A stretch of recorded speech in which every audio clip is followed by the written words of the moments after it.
Okay, we are live right now. Hi, my name is Tremaine Hayho. Welcome to the latest edition of Success Made Simple Live. Today we've got very special guests, Donnie and Rita McMillin, the producing, directing duo of Dragon Ball Z, Light of Hope, and also co-founders of Robot Underdog, which is taking YouTube by storm right now. Donnie and Rita, welcome. Welcome to the show. Thanks for having us. You're welcome. I'm glad to be here. But anyway, so tell me about your company. Your company is Robot Underdog. Okay, we are live right now. Is there? Shoot, there's like a little bit of. Can you guys hear me?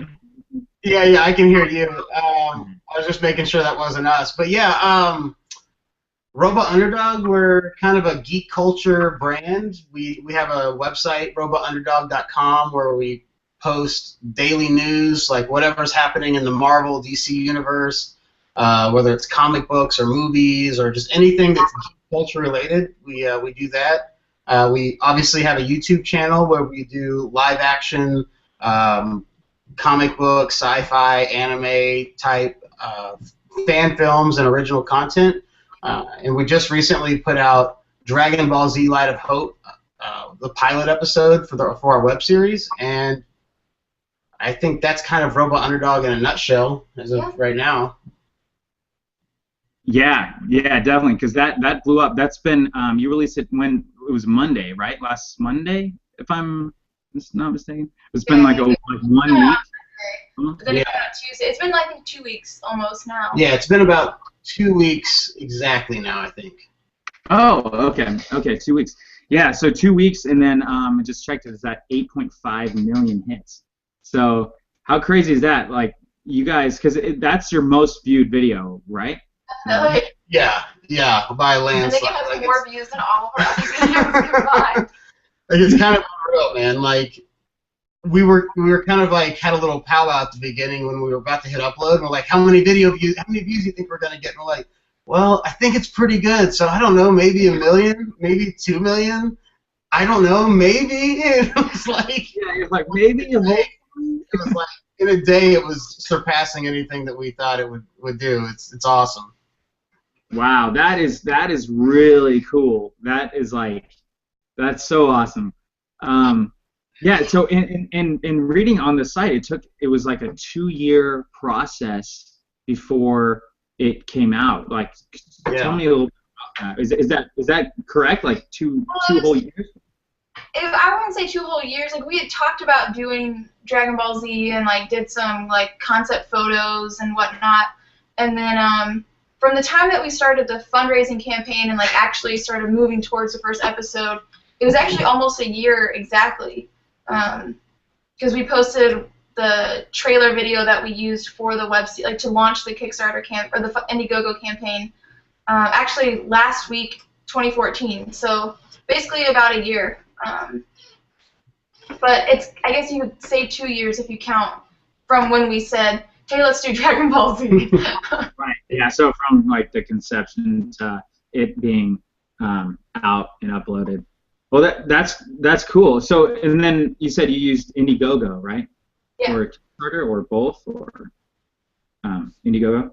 Just Indiegogo. Yeah, we debated going back and forth, but as filmmakers, I don't get the hype behind Kickstarter. I mean, I think when you're working with low budget content, it's just a safer bet to go with Indiegogo, because if you don't hit your goal, you at least get something, and you can at least from that point figure out, okay, now what do I need to do to raise enough money?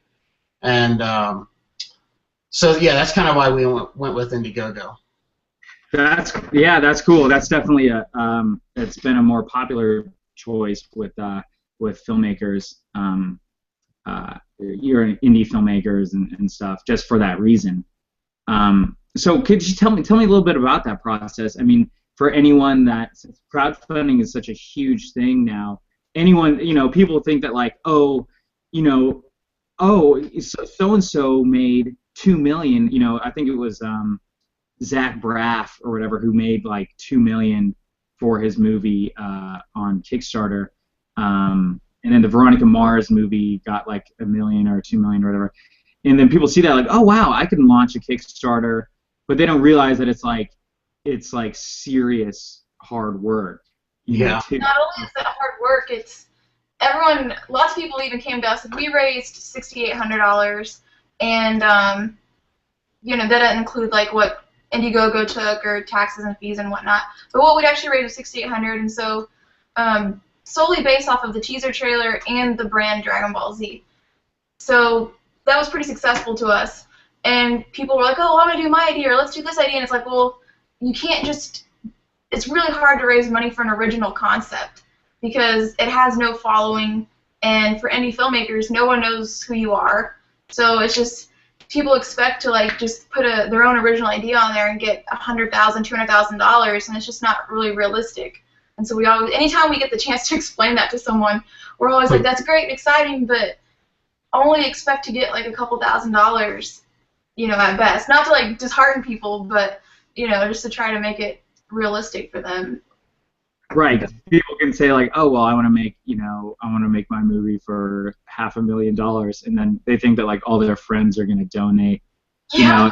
It's just No, I know it's a tough thing. So you would recommend? So is that like the sole reason why you guys raised the money, or is it like just kind of one of the benefactors?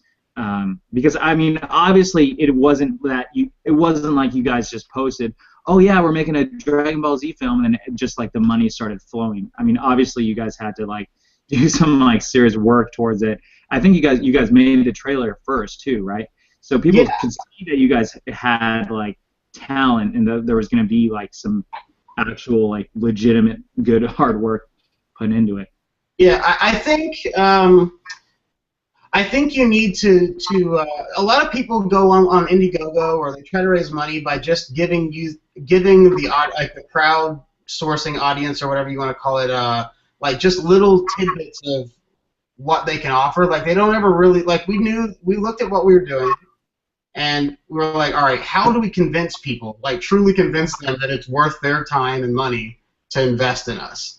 And if you look at everyone else that's successful on those on Indiegogo and Kickstarter, they produce something special before they ever ask for a penny.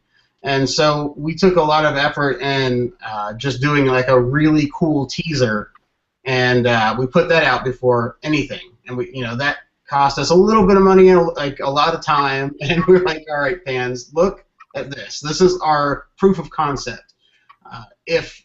If you guys think this is cool, imagine if we actually had $1,000. Imagine if we had $10,000. Just imagine if you give us however much you give us, it'll be that much better. And the fans of Dragon Ball really responded, and they really appreciated the hard work that went into it. And it's kind of the same situation we're in now. Like now that we put out episode 1, we're looking to do another round of funding one way or another.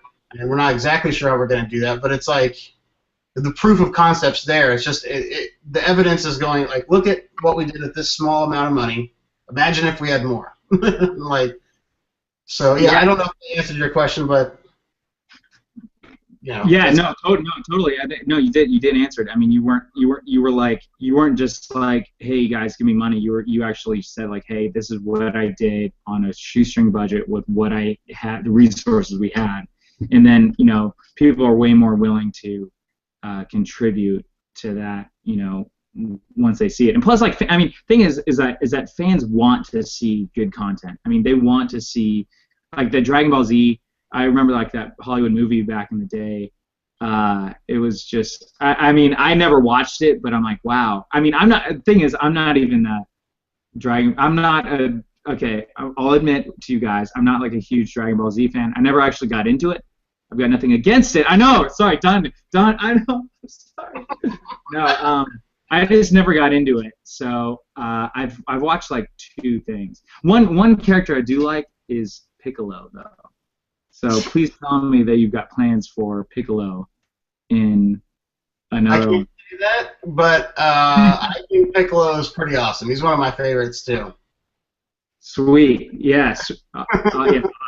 No, I was just like the interesting character. But anyway, and then also these articles that are coming out about how, YouTube, like, essentially you guys are not only filmmakers, but you guys are, very solid fans of the series, and how you guys did a better job at the Hollywood rendition of it, where there's a lot more money involved and they have all of the time and resources available to them, So, why is it that, it's kind of a rhetorical question, but why do you think it is that Hollywood, with all the money that they have, still can produce something that is true to the story? Or actually, I don't know how true to the story it was, but good content, like feature film wise. Like, why do you think that is? I think Hollywood is arrogant. Like, I think that we are filmmakers in Hollywood, like the big hotshots, are like, they take too many creative liberties. I think we're at a place where people don't know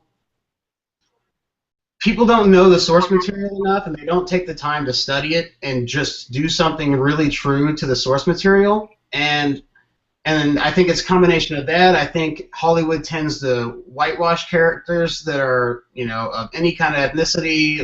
They try to, like, change things that don't need to be changed, and it kind of creates this movie or whatever they end up making. It just kind of creates this thing that it doesn't work for the fanboys, and it doesn't work for just the general public. And especially with anime in general, because like Dragon Ball Z, even like Attack on Titan, Last Airbender, they all have like an underlying theme going on. Like, it's not just about like what you see. It's like there's a message behind it. And a lot of times, I don't think the people in Hollywood are making the movies actually. For one, I don't think they've seen it. Or, if there is a manga version, I don't think they've read the manga, and they don't really connect or even take the time to understand the actual message, and so that's completely lost. And then on top of that, they, like Donnie was saying, they're arrogant to think that people will watch whatever they make, so they take these characters and put them in high school and have them going to parties, and before you know it, you have Dragon Ball Evolution. Is that? I think is that I even know that wasn't what Dragon Ball Z was all about, high school and parties and all that stuff. I think it's funny, Evolution's kind of like the best example of like a comic book or anime gone wrong, like movie gone wrong, because you obviously have to change things when you have an adaptation of an anime or a cartoon or comic or whatever it is. Like, some things just don't translate, but there's always like the essence of what the original material is about. If you can capture that at least, you'll have something decent. Obviously, you still need to do some other things, but if you capture the core values of what that source material is about, you can even you can look at our project and, like, we didn't have the funding there, but I think the fans can at least watch it and appreciate that we tapped into the core essence of what Dragon Ball Z is about, and they can enjoy it. They can go, well, if they just had more money, it would be legit, but it's still really good as is. So. Right. Yeah. I think I personally think that it's just as good, if not better than anything. If you guys, I don't know. If you guys had like a crazy ton of money to do it, obviously you could do like a ton more things, but I think it's like as good as what it could get, in terms of like, what you guys had and going above and beyond what you guys had, and also meeting the expectations of the fans and also exceeding them as well. I think what really stood out with the pilot episode was the action. It was like just the action was just, I don't know. I have seen the Dragon Ball Z anime, like the action sequences, which are really cool, and it seemed like you guys really captured that really well. So yeah, you're welcome. So by the way, so Rita produces and Donnie directs, correct? Correct. Is that right?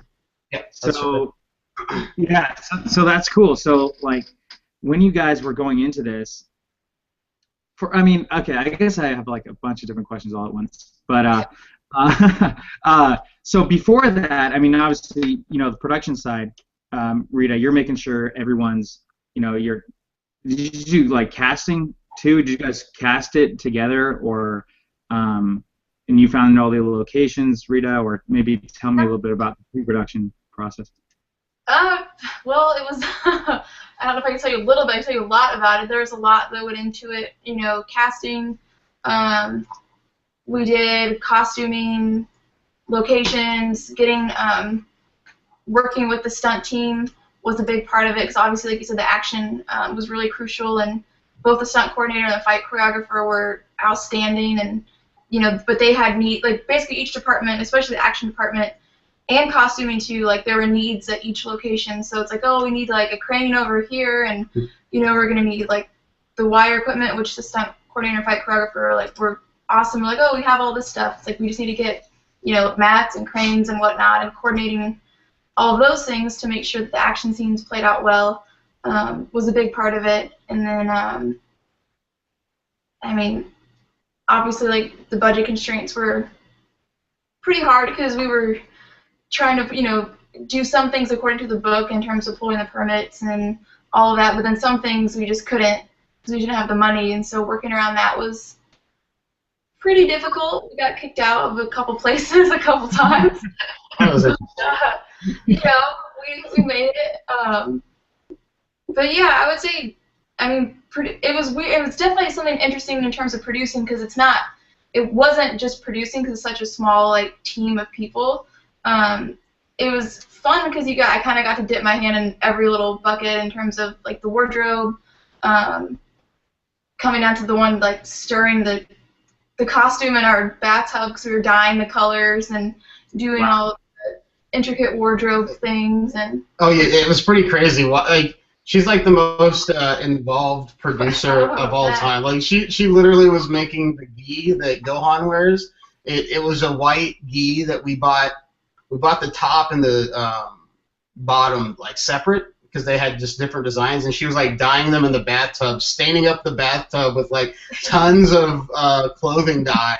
And the whole time we're like, oh my god, if this does not work and if it's not the right color, we just wasted hundreds of dollars. It was like. But luckily it worked out. Yeah, it was awesome. Yeah, luckily it did work. Yeah. Yeah. Because that's the thing is with smaller budgets, it's like I'm gonna do this, and there's no real backup plan for this. I'm gonna do this, and a lot of the shoots, I'm actually always kind of against getting permits. I've always kind of been against it. Well, mainly because I've yet to work with a big budget where I can just okay, yeah, let me just get this permit here, but. Sometimes you got to do what you have to do, and luckily I've only been shut down once, and that's because I had a team of well, it wasn't that many people. It was 7 or 8 people, but we were in Chinatown, and then we had this whole Chinatown in LA, downtown LA, and there was this huge crowd that formed around us while we were filming, and then the cops on bicycles came in and shut us down. Luckily, we had time for 2 takes, but anyway, you got to do what you got to do, I mean, and it seems like you guys really, like you said, went by the book with a lot of things, but also, did what needed to be done in order to get the project done. Yeah, it was great too, because a lot of the crew members on set would have a particular job, but everyone was just wearing so many different hats just to get it done. There might be a person who came out, was there for one thing, but they're gonna, do the audio or hold the mic, or everyone was just kind of doing whatever it took to get it done, and even if it wasn't what they were originally supposed to be doing. Yeah. So it was really neat.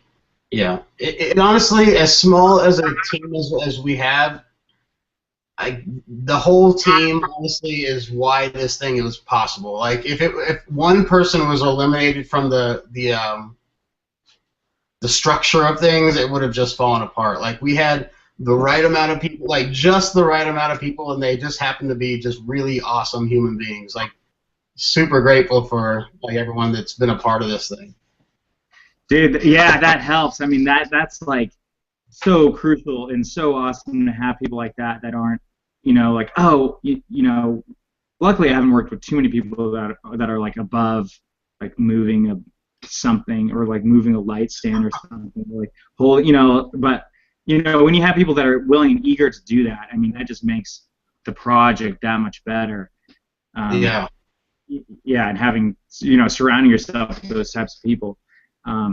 So you know, so like you guys are building your team now. So with the by the way, with the series, so you know, how many episodes are you guys planning on doing? And you know, is it going to be a lot of the same guys, like the same team, you think, or hopefully, or? We'd love to work with everyone again. Ideally, it would be the same team.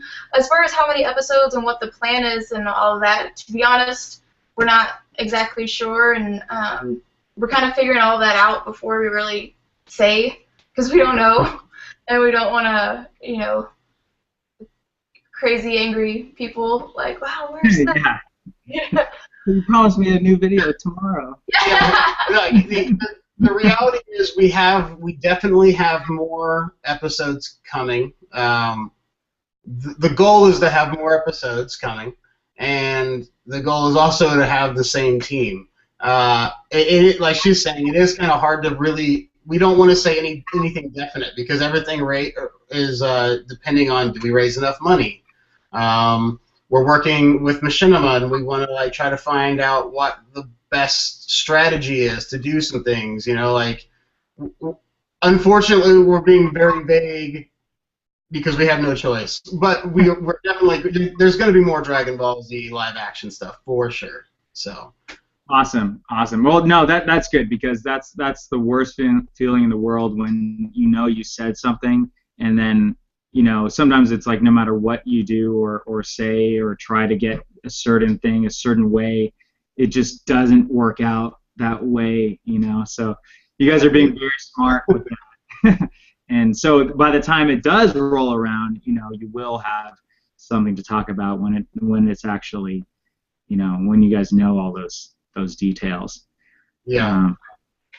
Yeah. So working with and teaming up with Machinima, how did that come about? Like, did they come up to you, or were you guys? Did you come up to them? And by the way, if that's like I don't know if you guys have like an NDA or something, classified information. I don't know. Yeah, just let me know if there's anything.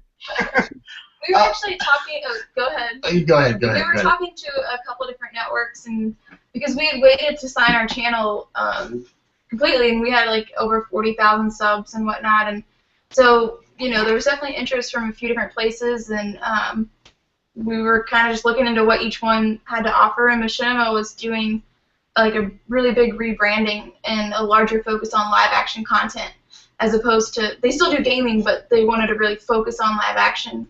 And the fact that they have not only one, but like at least 2 distribution platforms on YouTube in terms of their main Machinima channel and the Machinima Prime channel, and they could offer support and things, it was just kind of the obvious choice in terms of which network to go with. Even though at first, you know, it's hard to decide, but it's like, okay, well, this is obviously going to be the one. And they had done series like the Mortal Kombat and the Street Fighter, Assassin's Fist.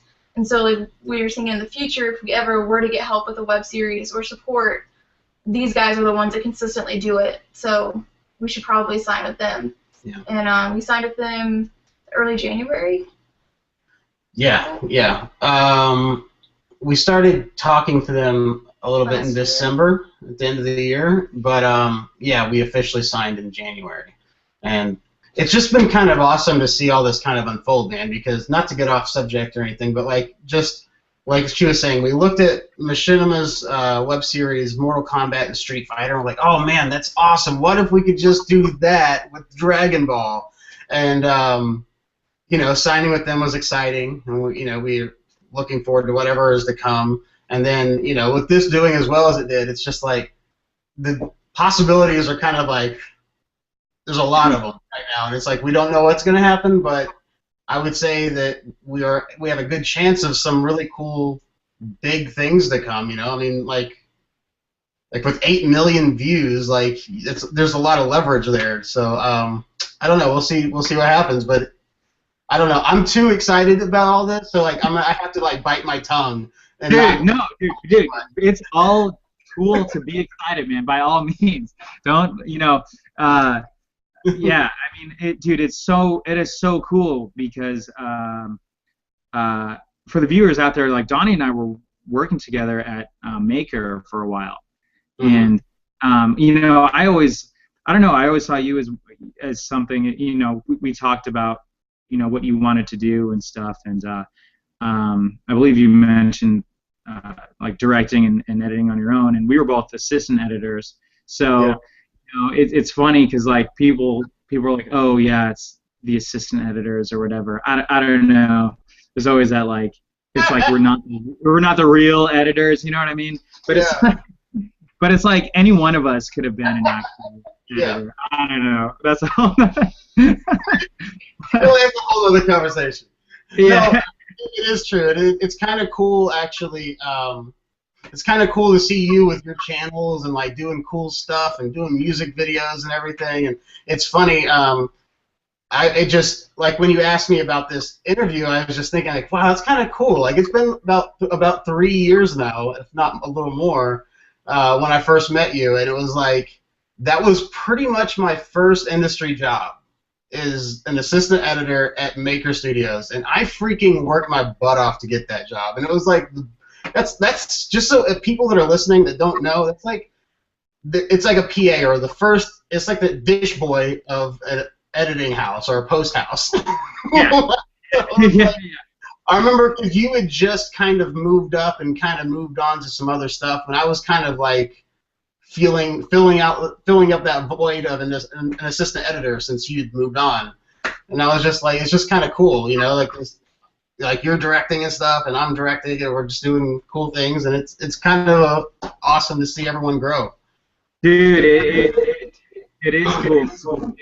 It's really cool, and like another guy that I definitely need to have on board is John Mark, because he was right there with us, and he's still there at Maker.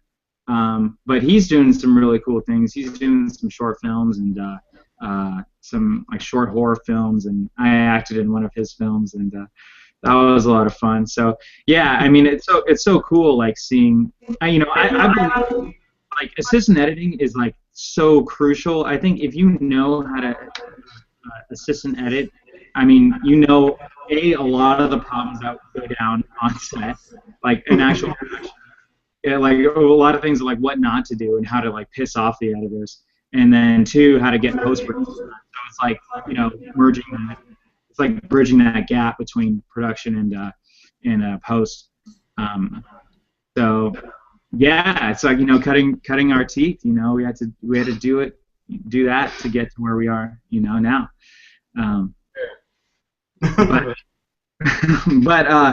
But yeah, so you guys shot the you guys shot it on. Did you guys shoot it on Red? I saw some behind the scenes shots. Just kind of off topic, but I got you. Yeah, I'm like all over the place. By the way, no, we definitely shot a lot of it on Red. We shot some on 60D, 5D. No, but we primarily shot on Red. The fight is, I think, 100% Red, and then there's some other scenes that we kind of had to shoot with whatever we had available. Just again, it's the process of shooting guerrilla style. All of the Android scene with the refugees, all of that's in 60D. Yeah, most of the opening scene is 60D. Yeah. So, but yeah, again, mostly Red. Okay, so then working with that, like working in post with all that different, with all the files. I mean, obviously you guys make sure all the files are the same in editing, but also working with the stunt team, and then obviously you had some visual effects guys there. Were the visual effects guys there on set with you? No. Fortunately, I have a pretty solid understanding of visual effects. Lohan was there, has our fight choreographer. was there. He's just amazing at everything, and he choreographed the fight, obviously, but he's also just surprisingly incredible at visual effects. So and editing, he edited the fight. Yeah, and so he was able to just kind of look at what was happening and know what's going on in post production with this shot, and like we did surprisingly a lot of that in real life too. Like we had giant cranes and people swinging and stuff like freaking 20 feet in the air, and so a lot of it was a blend of both. So you kind of had a good understanding of what you're getting yourself into with the shots. And then our action director Leo was also in there, just like getting composition for that and everything. So everyone that was on set knew they had to be aware for what we're shooting and consider visual effects. And the previs, we had an entire fight previs. The stunt team made completely ahead of time with temp visual effects already in it. So basically, we've been shooting the actual fight with a replica, like already done and completed. Yeah, actually, depending on when this goes out, we're actually going to be releasing the previs to the fight scene here pretty soon on our YouTube channel. Oh, great! It's kind of unreal. Like when you watch it, you're like, it goes to show how much pre-pro pays off. Because you look at it, and you're like, holy crap, that's the same fight. Like, it's pretty cool. So, yeah, hopefully, people can go check that out after this is out or before or whatever. But it's live. Well, whenever they're watching it, it's going to be on the internet for a while, I'm sure. But it's pretty neat. Yeah, well, it is. Yeah, it is. It is live, but it actually uploads right after. Right after we're done, so it automatically uploads. But yeah, so your guys, the channel is Robot Underdog 2, right? So YouTube.com/Robot Underdog. So is there a reason why it's Robot Underdog 2 and not Robot? Sorry, I hate to ask this question, but I have to. No, it's good. It's a great question. We did a fan film. Our first project ever was Ultimate Spider-Man, Who is Miles Morales, based off of Miles Morales, the Ultimate Spider-Man, which we did.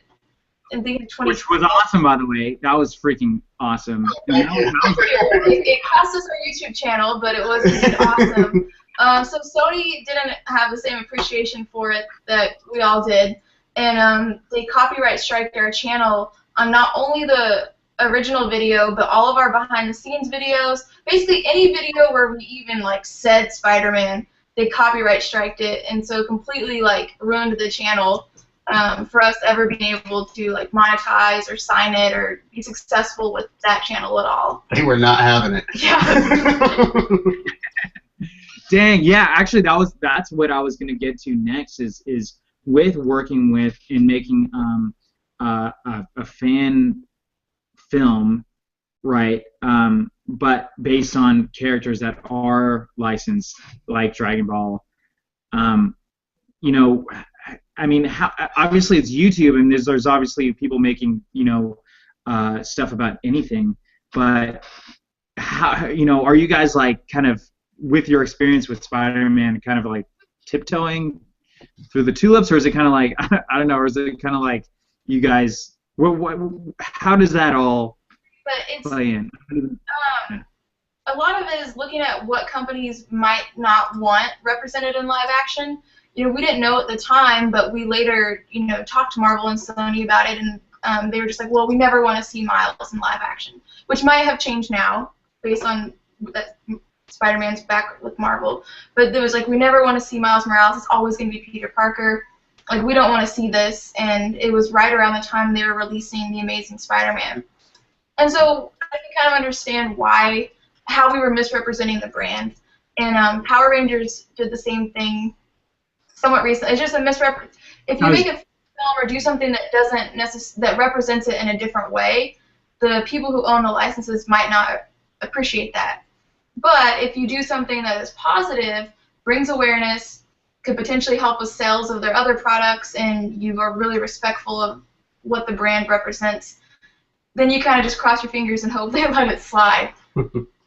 Yeah, I mean, because we actually looked at all that before we even moved forward with Dragon Ball, to be honest. I mean, you kind of look and you go, okay, yeah, like you're saying, what companies are allowing this stuff to happen, like, that are kind of hip to the new age of, like, essentially free promotion, because when people do fan films, it's free promotion to their properties.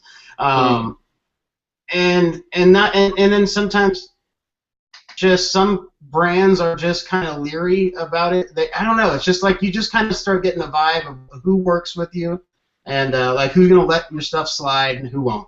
And Marvel, I think we were just a little surprised. That was our first round of doing all that stuff, and we didn't really know any different or any better. And yeah, like we started seeing Dragon Ball. There was a little bit of it out there, but some of it had gotten a lot of viewership, and apparently they were pretty lenient. So we kind of just hoped that we were right, and sure, so far we are. So seems like that's knock on wood. Good. Knock on wood. Yeah, I'm not gonna wood on that. Yeah, because because it was, I'm not sure if it was the same day or if it was like a couple days after, was as you mentioned, Rita, was the Power Rangers one, and it was like the really dark rendition of it. And I know they got into trouble. I guess they took it down, but then it's like back up now.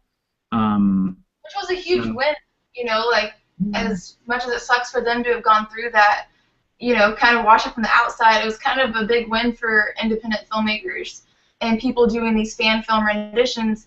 The fact that they were able to win and now their videos back up is kind of a, you know, like in lawyers, they always use like the cases, like, oh, well, this is in this case here or whatever. So now this is kind of like a hard, like, proven fact or thing that indie filmmakers can kind of reference, and, you know, if they try to get taken down by other companies, can be like, oh, well, you know, the Power Rangers fan film was able to beat it out and get back online, so, like, maybe we should let these fan films continue, or, you know, it brings the question to larger companies to let them exist. Yeah.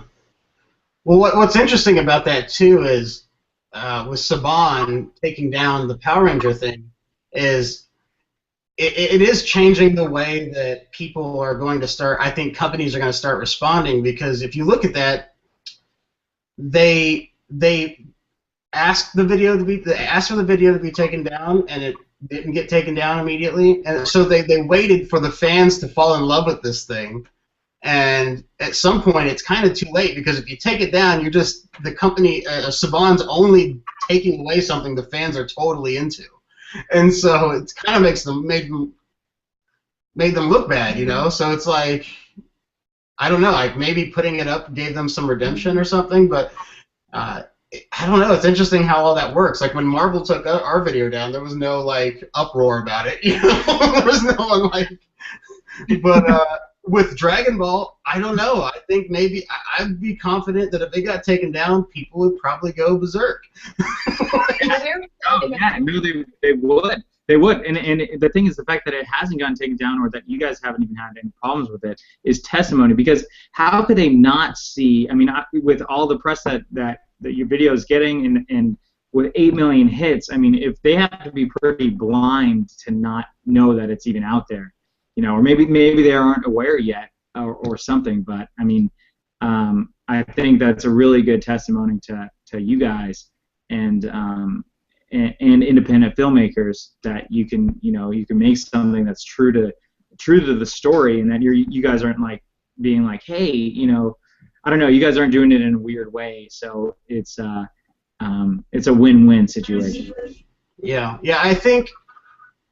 Like, I actually think the Power Rangers thing was amazing, and I won't keep going on this for too much more. I just thought that was really good. I just think the only reason there was an issue is because it was totally taking something that's fun and childlike and lighthearted and flipping it and making it dark, gruesome, violent, and gritty. And now, as an adult, do I think it's awesome? Yes. Would I watch that feature film? Yes. But if I was the company of this child's property, I would be freaking out, and I would demand it to be taken down. So I don't think Saban was in the wrong for that. They have a live-action movie that's coming out soon. Yeah. And we learned our lesson with fan. Don't put out a fan film at the same time they're releasing, or even the same like year, the same 6-month time period. Just don't. Just don't. Like, if a company's putting something out live action, just let them do their thing. Otherwise, they'll take you down just because they don't want people to confuse the two. Mm-hmm. And that's fair. You know, you can't even be mad about that. Yeah. It is, yeah, that is fair. That is cool, though. Like, you know, when you really think about it, that Sony did think of you guys as, like, you know, I guess big enough or strong enough or a solid enough video to be considered to take down. You know, because if it was some like, you know, if it was like some kid in his backyard filming, you know, Spider-Man, you know, his dad in a Spider-Man outfit, I don't think they would have gotten, like, you know, any problems. You know, any problems with licensing or having to take it down, you know. So there is something kind of flattering about it. It just sucks when you work really hard and it gets taken down. Like, no! I know. So is there, like, any way that can live, like, anywhere? Like, is there a possibility of you having that on your Robot Underdog site, or is it just completely... The new channel. We just put, like, a really long disclaimer up front and didn't put any keyword, like, took out all the keywords, so, like, if they're searching for it, they might not find it. So it's basically just, like, secretly up on our current channel. Well, yeah, the thing is, because our original channel didn't just get, like, completely taken down. It just, we had to move forward because we wanted to sign with a network, and you can't sign a channel that has, like, strikes against it. You know, you can't get picked up by a network with, like, a channel in bad standing like that. So it was like, well, we'll just put it up now that we're safe. Because once you're signed, you kind of have some cushion, and they protect you from stuff like that. So, yeah, I think we're good to go now. Yeah, no, that's smart. That's a smart move. That's a smart move on you guys' part to do that, because the networks. That's why the networks are there, and that's a huge benefit of having one is because they have that. But on the flip side, though, is that if there's any, because I know that they can't have, if their whole company gets more than or gets 3 strikes, then they're out. They can't be a YouTube network anymore. So, you know, whether that's like any like big huge channel or smaller channel, so they obviously want you to not get strikes, and will help you along the way. With that. But yeah, so okay, so what would you guys give to anyone that is aspiring filmmakers or producers, directors? Like, what kind of advice would you give them? I would say that if you want to be a filmmaker in general, you should just start making films. Like, whether it's 2 minutes, 15 minutes, an hour, like, there's literally no excuse at this point, unless you literally, like, live in a tent and you just don't have anything. And I guess there are those people, but if you have a phone, an iPhone, if you have any kind of thing that records video, you can make movies at this point. The iPhone records HD. Dude, yeah. I mean, like, and it looks pretty impressive. Like, we were kind of joking about, like, iPhone in the Light of Hope series, but, like, if worse came to worse, we would have iPhone footage. I'm saying, like, you work with what you have, and there's no excuse. At this point, you can download iPhone apps that edit your video. Like, I've actually edited video, and it turned out pretty good on my iPhone. So, like, I think just go for it. Do it. Don't make excuses. If you're wanting to do it professionally, I mean, just gotta be prepared to, like, bleed for it, man. I mean, just go as hard as you can at it, and don't let anyone make you feel like it's not a real career path, because it is. Heck yeah. And then Rita, what would you say? Just to kind of back up Donnie's point, you know, about you got to bleed for it. Just be prepared to make, if this is what you really want, be prepared to make sacrifices and literally put everything, you know, on the back burner and just go for it 100%. And there's going to be times when you don't have, you know, like, we're from Oklahoma, and we go back at Christmas and we see people who might have a better lifestyle than us, like better apartments or better homes, better cars, because they're, they live the day-to-day life and that's what they spend their money on. And when you're a filmmaker and you're out here in LA grinding, like if you have extra dime, it's going toward your next film or it's going toward your next project. And so you might live a much less lavish life, but in the end it's going to pay off if you just keep hustling, keep grinding, keep making sacrifices, and back to Donnie saying, just keep doing it. Like the most talented people we know are on the weekends outside of their job just practicing, shooting something. Even if it doesn't go anywhere, they're just doing it. Or writers write every day. Yeah. Like just make sure you keep doing it, and eventually you'll get good at it. Yeah. Hopefully. I mean, it's a life. I mean, it's not glamorous either. Like I think that's the thing is people like it's been the most flattering and humbling and amazing thing to see fan messages in my Facebook inbox.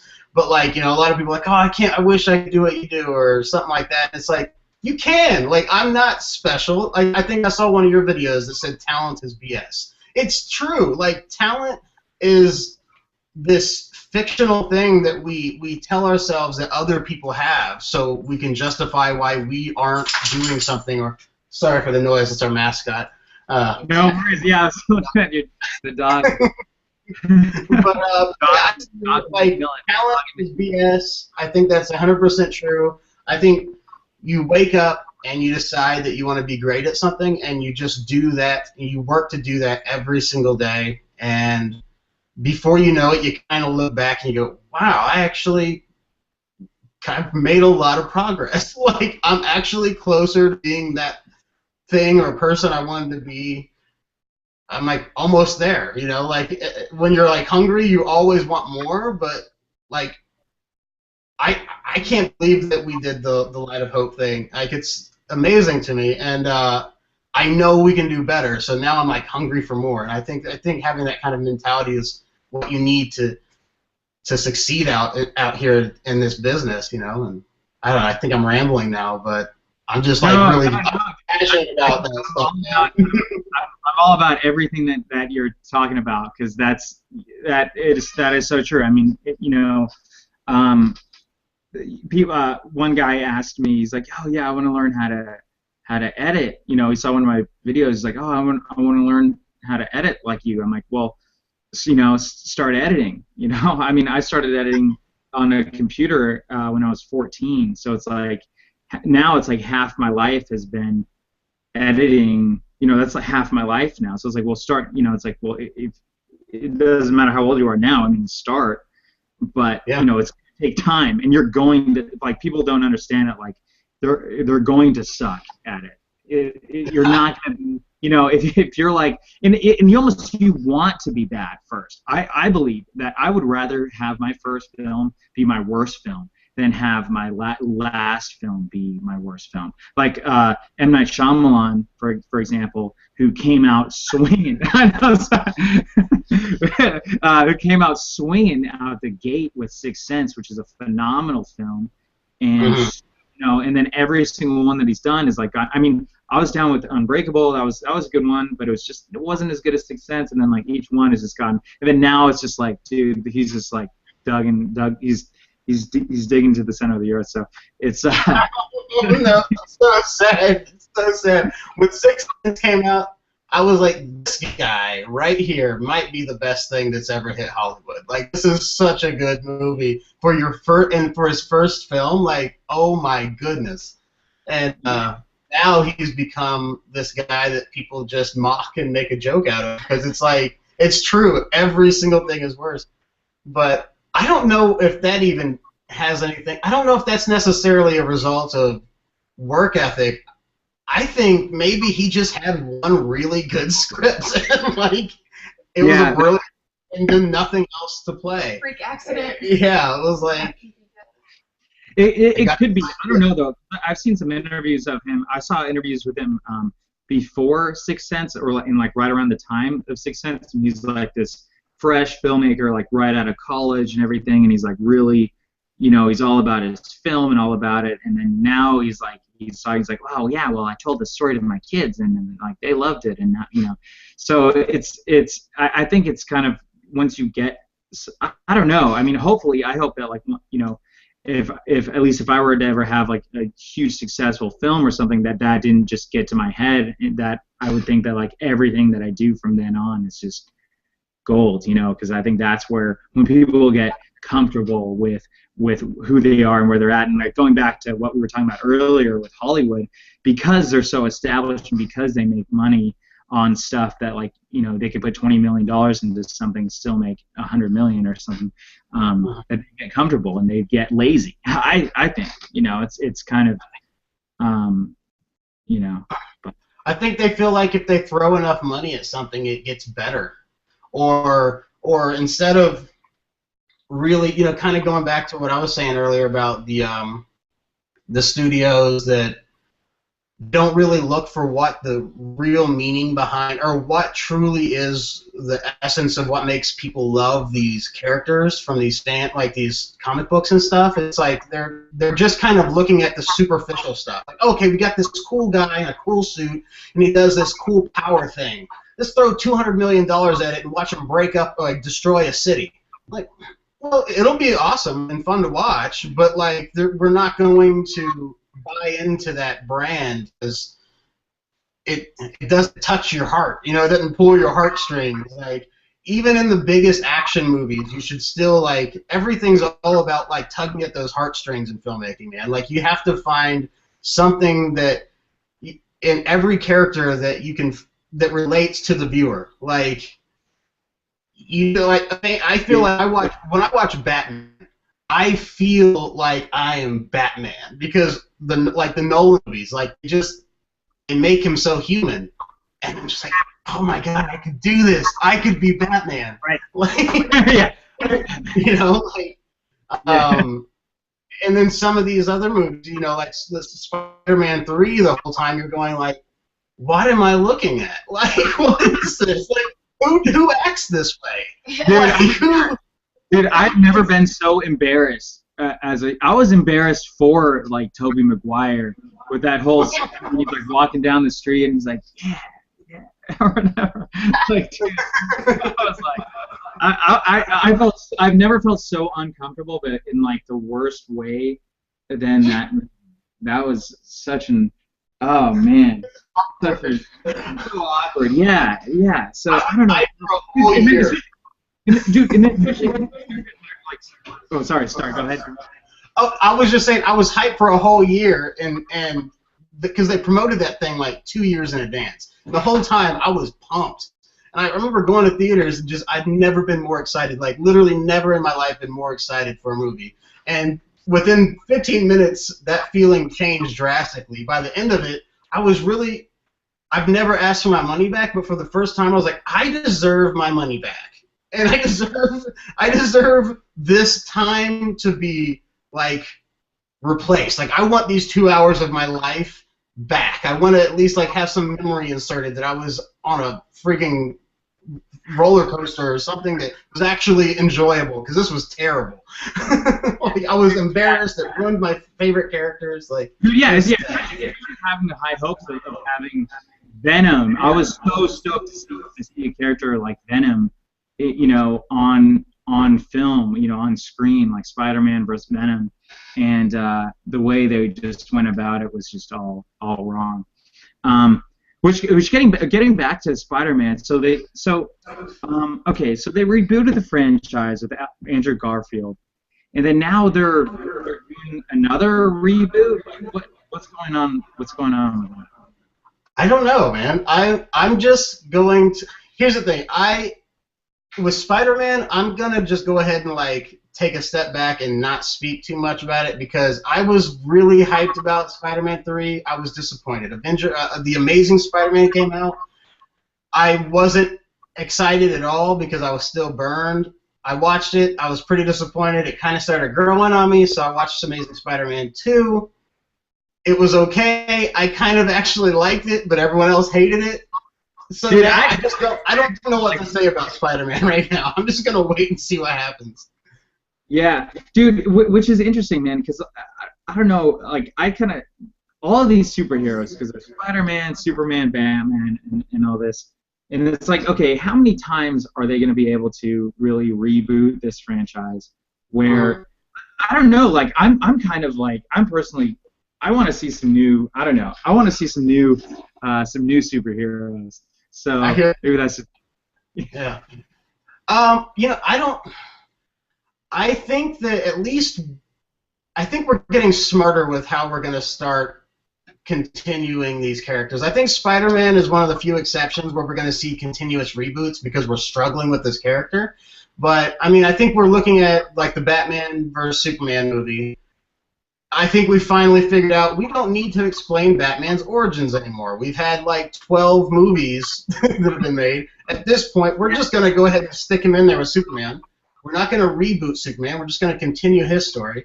And I think at this point, at least Warner Brothers is going in that direction. I think we've kind of figured that out.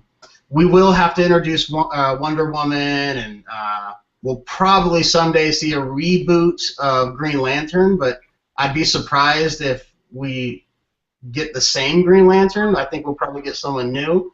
I don't think we're going to see a lot of reboots anymore, unless movies just completely start tanking, which is another conversation. It's possible, but actually, well, kind of bringing it into the online world, because you know what's really interesting is that digital movie releases or digital movies, I mean, I never see the numbers there. Those numbers are never seen. And what's really interesting is that, especially iTunes, Apple iTunes are making a killing off of digital content right now. But they kind of don't want you to know that because they want, it's like this whole traditional media thing. And I think traditional media is, I mean, obviously everything's changing. So, so what is your take on, obviously we have filmmakers such as like Quentin Tarantino that are like, well, I'm all about film. I still want to shoot it on film, and I'm not going to have a DVD watching party at my house. You know what I mean? Which to me is like I respect Quentin Tarantino, and I think his films are amazing, but I'm just kind of like, dude, it doesn't matter if it's shot on film or digitally or with your iPhone. If the story is good, if it's good, if people watch it on their cell phones, that's fine. I mean, obviously they're not going to get the whole theater experience. So people that are talking about theaters going out, do you think that theaters will be extinct one day, or do you think that things are just changing?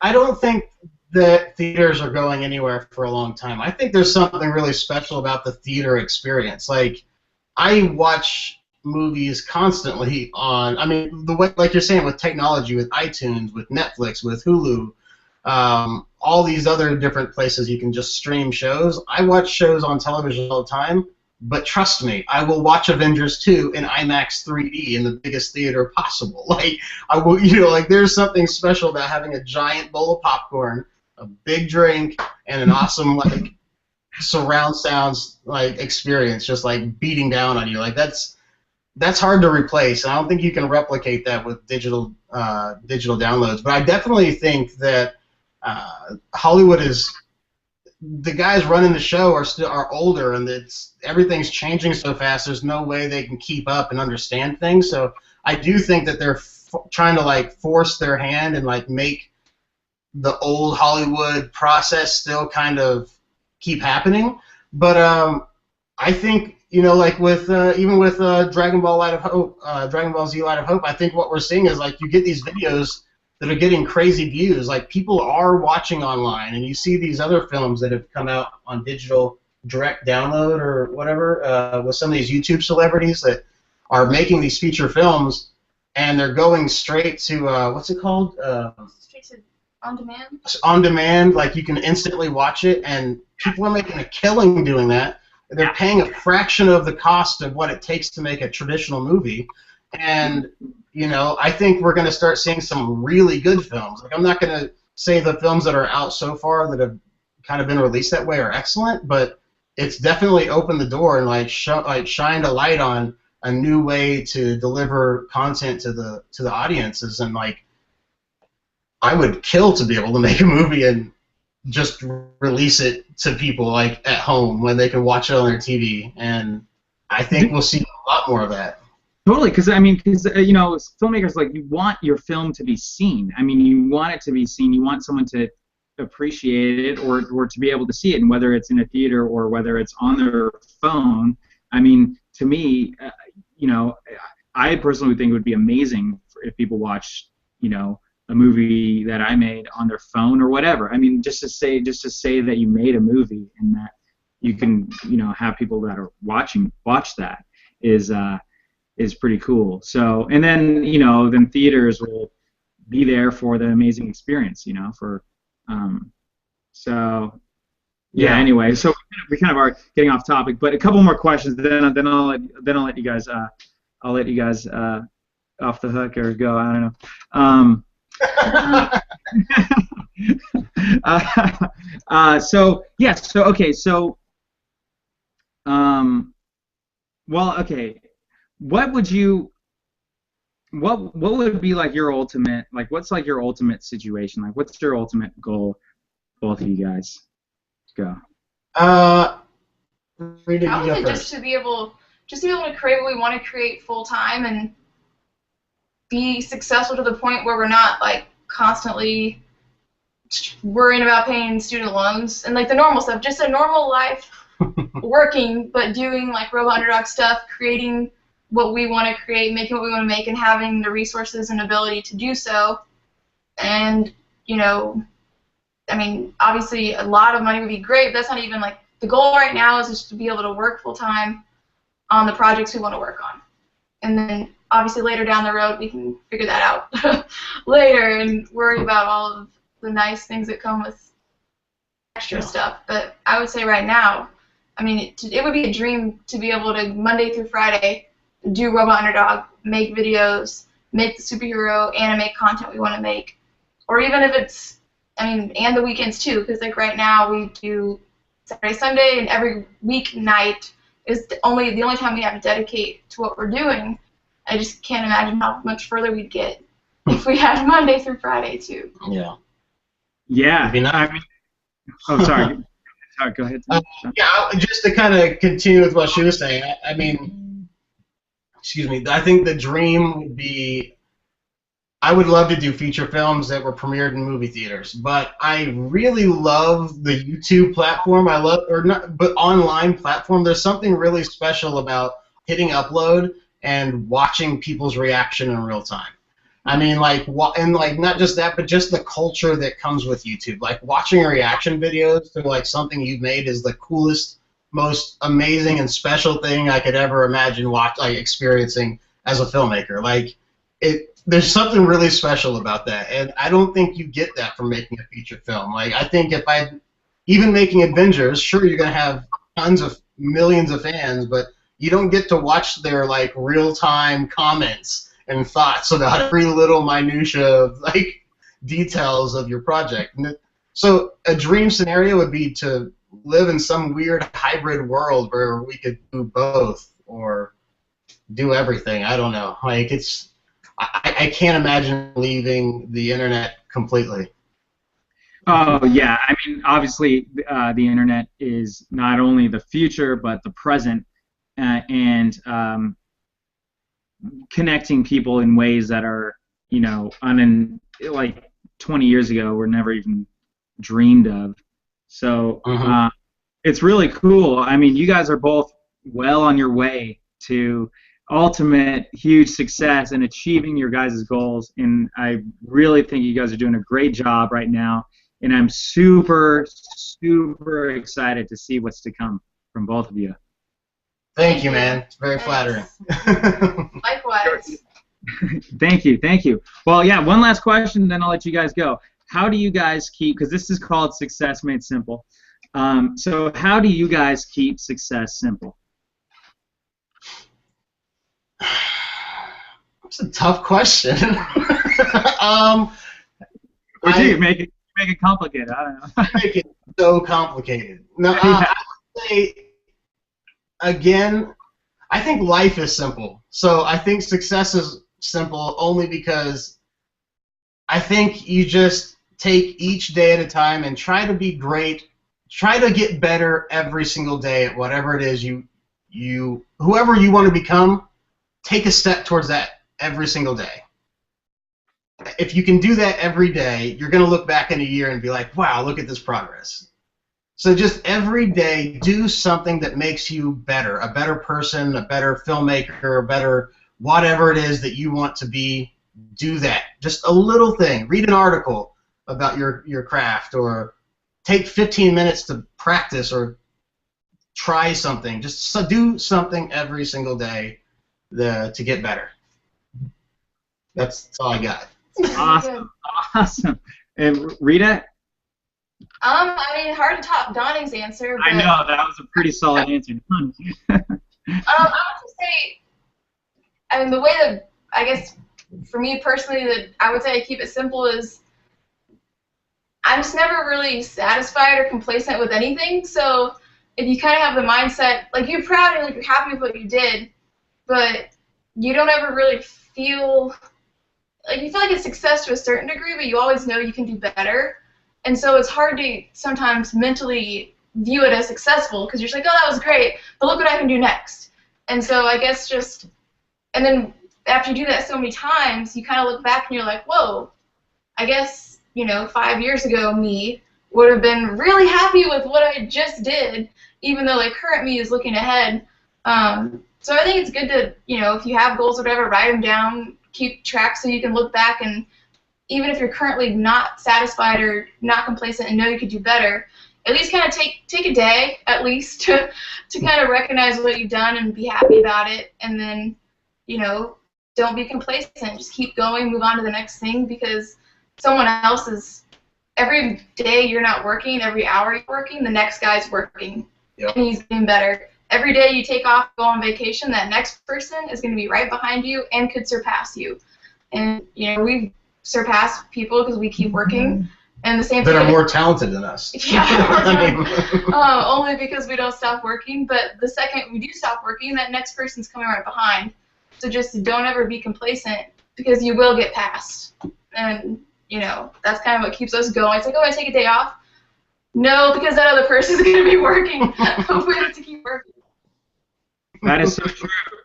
Gosh, you guys are both so awesome, and I love the mindset that both of you have, and some great, amazing tips that we've got today from the both of you. So I want to thank you guys for being on the show. You guys are freaking awesome, and yeah. Anything else? Thank you, man. Yeah, first Google Hangout, first interview with the legendary Tremaine. Jermaine. Jamal. Really if you want us on anytime, man, you got our number. So. Heck yeah, man. Well, I'll take you up on that. Definitely. All right. Awesome, man. Well, take care. We'll talk about Dragon Ball Z Light of Hope 2 when the second episode when it comes out. So whenever that will be. We won't make any promises, but. Awesome, all right. Thank you. All right, you guys are welcome. We'll talk soon. All right. All right. Bye-bye.